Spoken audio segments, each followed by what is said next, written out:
You can imagine that Bradley Beal would waive his no trade clause to go to. Yes. Emphatic yes. Unequivocally yes. Here's the thing. It's June 22nd. Now, if you told me right now, Eric, listen, dog, this is what we're playing with. This is our team. I would tell you catastrophic failure. No way we can do this. If I knew for certain this is all we were going to do and this is how it's going to play. But I know that not to be true. I know that through conversations that I've had behind the scenes during this entire Kevin Durant process, that the Suns were not only talking to teams about the KD trade, but they were lining up other things, okay? Which is interesting as to why 5 second-round picks, right? I'm very intrigued by that because I think I have information that tells me there's a very good reason why they were shooting for the 5 second-round picks, right? I'm not going to press you, Flex, but is that something you could share right now, or is that something not yet? Yeah, I'll tell you this. There was a chance the Suns could have got another first, okay?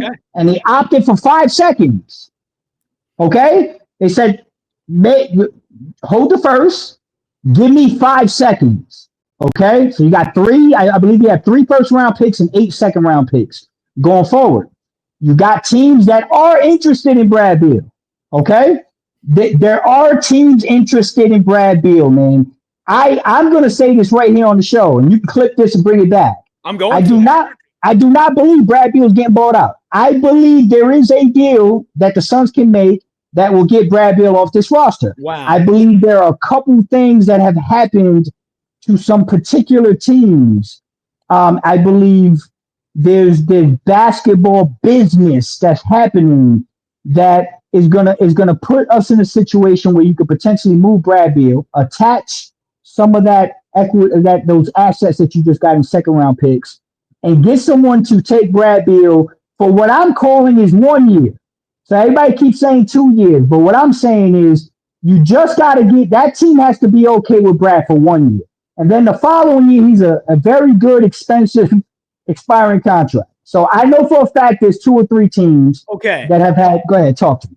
Well, no, first of all, shocked that there are 2 or 3 teams that might be interested in Bradley Beal. 2 are, and I'm not going to ask you specific teams because I know that's not what we're going to talk about here. Are these teams that you can imagine, and I'm not asking you if you've checked on this, that you can imagine that Bradley Beal would waive his no trade clause to go to? Yes. Emphatic yes.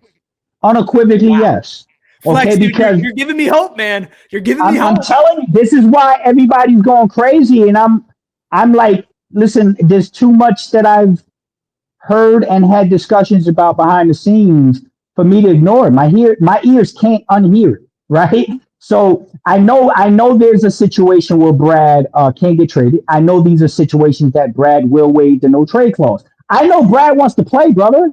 I know Brad wants to play. Brad knows he's still a good basketball player.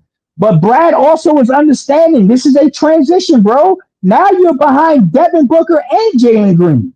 Staying here doesn't make sense, brother. It just doesn't. And if I sat you on the bench, and I'm speaking respectfully because I got a lot of love and respect for Brad Beal. But if I sat you on the bench this year, you better believe next year you're in a worse situation in regards to the pecking order in the backcourt.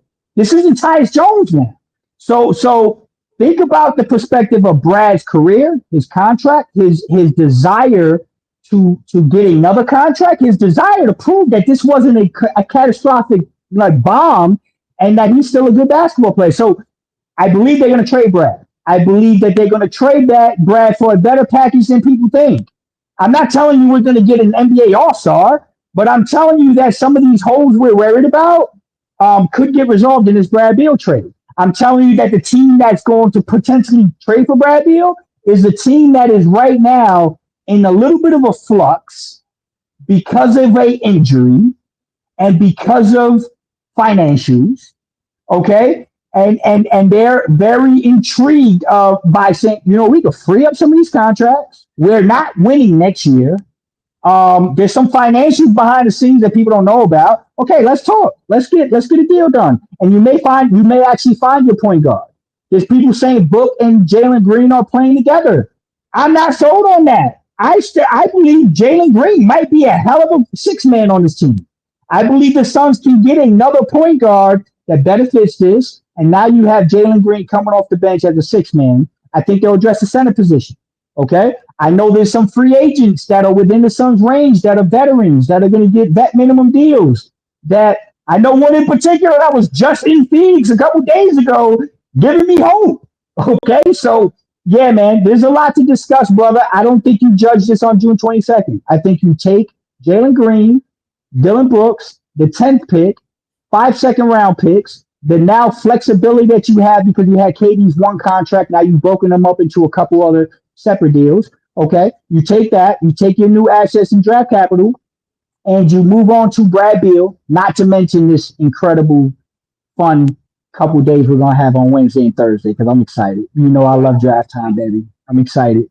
I mean, you just dropped a flex bomb on PHNX Suns, man. It took you all of 15 minutes to get back here and just completely just change. I think a lot of people in the chat are saying, man, like what you're saying, it really does change everything. And obviously, you know, I want to give you a little breathing room and say, like, things change in the NBA, right? I don't want people to leave here and be like, hey, you know, that's totally going to happen. But, you know, if I'm deducing here, I'm not going to say the exact team, but maybe this team wants to sell ticks, you know, maybe they want to, you know, sell out, you know, an arena, right? You know, so I think it's interesting, Flex. I think it's interesting, man. I'm telling you, brother. Listen, a team. I'll throw some. Listen, there's some bottom feeders. There's teams like Charlotte that are poking around that I've heard a lot of discussion about. A team I'm very interested. Okay, that I really need everybody to monitor this team, and particularly with some of the situation the Suns are in right now. Pay attention to Boston. Pay close attention to the Boston Celtics, man.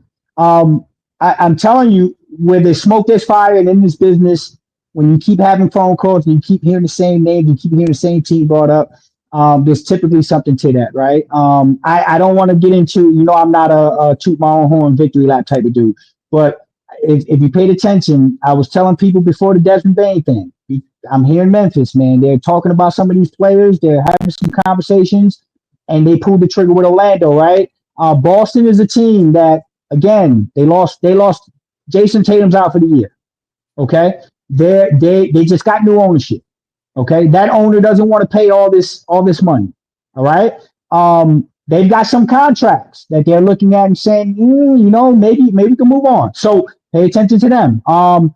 There's just too much going on. So again, you can't judge this on face value. Today was step number one. The draft is very intriguing because I believe the Suns have some options to do a lot of shaking and baking on Wednesday and Thursday now with some prospects that I really like. And so, yeah, brother, I'm going to tell you right now, I'm excited about what the Suns just did. I think there's some things that can happen. We all silly like the mayor.